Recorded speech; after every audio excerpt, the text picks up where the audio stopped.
I'm Baratunde Thurston, and I'm sitting here with some incredible musicians who've come together. I'm talking Brad Wilk, Tom Morello, Chuck D, Timmy C, and DJ Lord, representing a new group called the Prophets of Rage. I went to prophetsofrage.com because I want to see what is the message you're sending out to the folks who are Googling you and what they first land on. And I came across this sentence that I just want to read back to you and discuss the words in this sentence. You say, "We can no longer stand on the sidelines of history.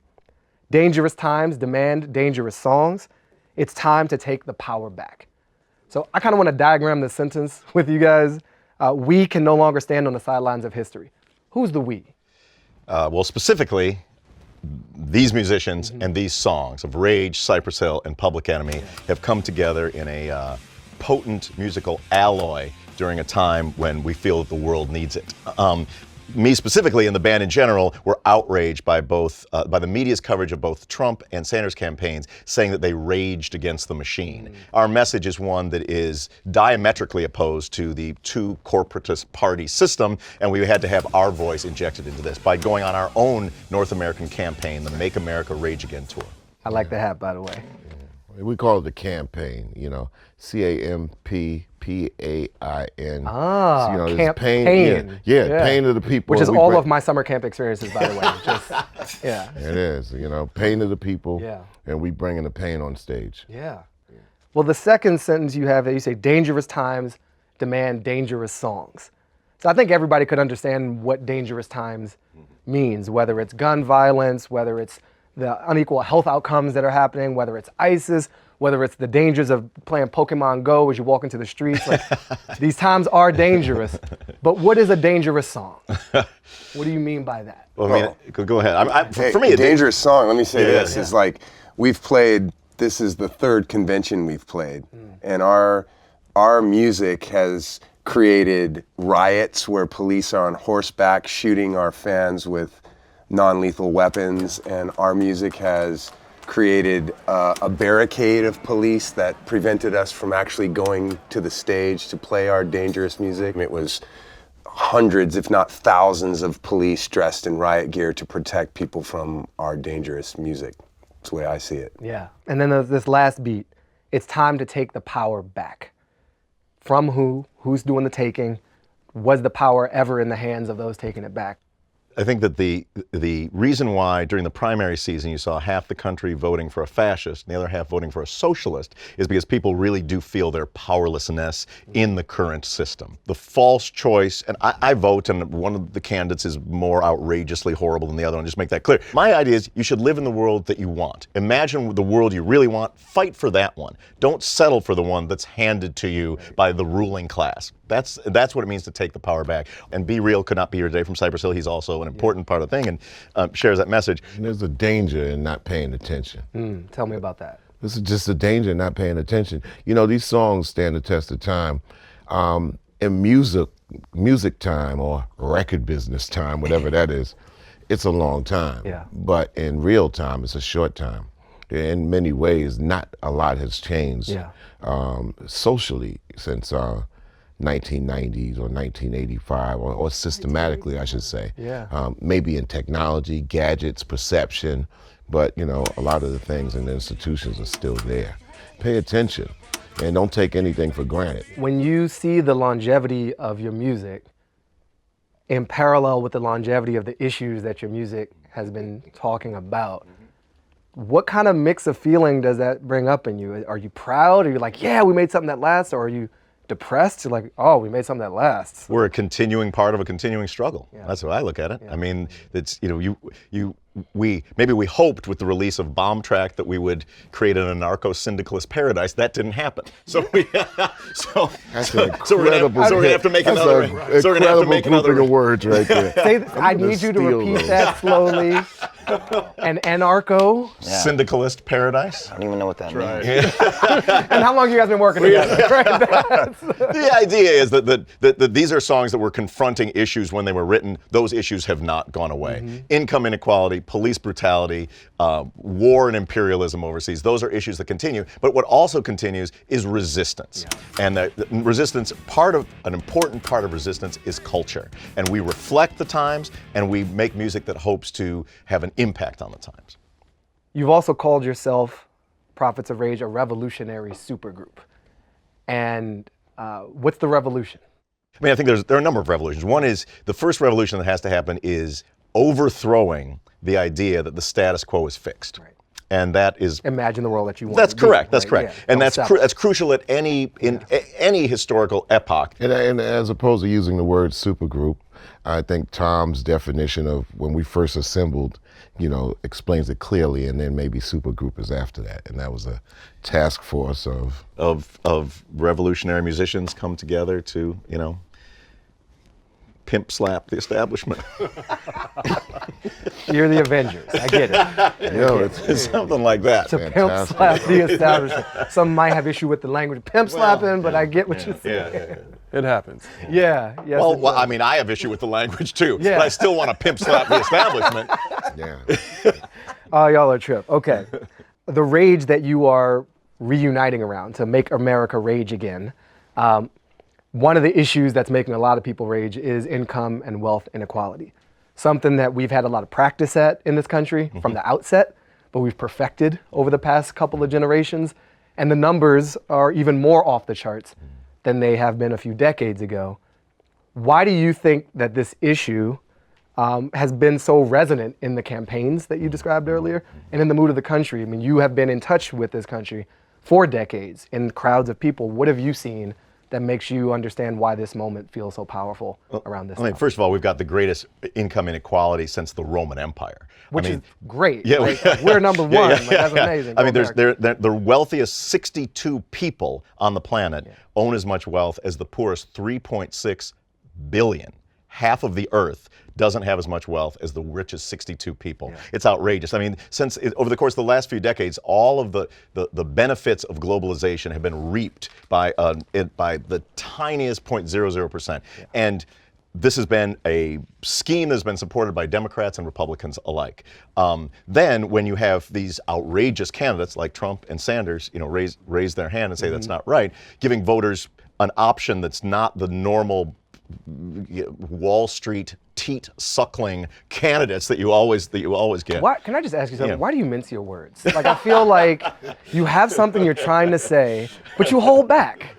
What I'm trying to say is I don't blame a lot of the Trump voters for their anger. I think that it's the wrong answer to a very, very legitimate question. Like, why have we, meaning the people, been left back from the great wealth that the planet creates, but the only electoral option they have to say "fuck you" is a horrible racist demagogue. So one of the reasons why we've entered the fray is that there is a way to channel your rage towards a more just and humane planet. What do the Prophets of Rage foresee as a more constructive channeling of that anger? I mean, guys, I think we start with a world where people have a roof over their heads, where they're able to eat, where their children are able to be educated, and where there's some semblance of dignity in the workplace. Start with those four pillars as a way to, have a decent society. That's what I'd start with. And the rest of the world is threaded with so many have-nots, while this territory brags about what it has. And even within, you have people who are basically saying, well, I'm not part of the haves as well as I think I should be. We want to make sure that we can clear up a lot of the hypocrisies or the misunderstandings of what these institutions and systems are, but in short term, and that's music, and to penetrate and vibe of words and music to get across where it would take pretty much a long-winded politician with a whole bunch of fake promises to twist people into confusion. So we say, boom, you want to think for yourself. You don't want to have anybody think for you. Part of why it's taken a while for this conversation to really take hold in this country, like of the industrialized nations, we are among the worst at fairness economically. Partly it seems because all of us believes that we can be one of the 62. We're like, poverty's terrible, but I'm not going to be here that long. Pimp trick. That's the pimp trick. Yeah, it's the lottery. You know, you buy your lottery ticket. I mean, well, one of the reasons why I'm furious about income inequality and why you should be too is the opportunity cost. You're like, how do you see it out there? It's what you don't see. It's what you don't see. And like, I feel very blessed because my mom, who's a single parent public high school teacher, was able to afford a $50 guitar and a basement where I could practice it in. I somehow got on a path where you nice people are interviewing, our We're not band. all nice. This many years later. You perhaps, are doing the thing that you feel you were born to be doing. Billions of people around the planet are denied the ability to be the person they were born to be because of poverty. The doctor who could cure cancer may be in a sweatshop in Indonesia. The next Mozart may be in a maquiladora, sewing your shoes along the Mexican border. It's like that is the opportunity cost of economic inequality.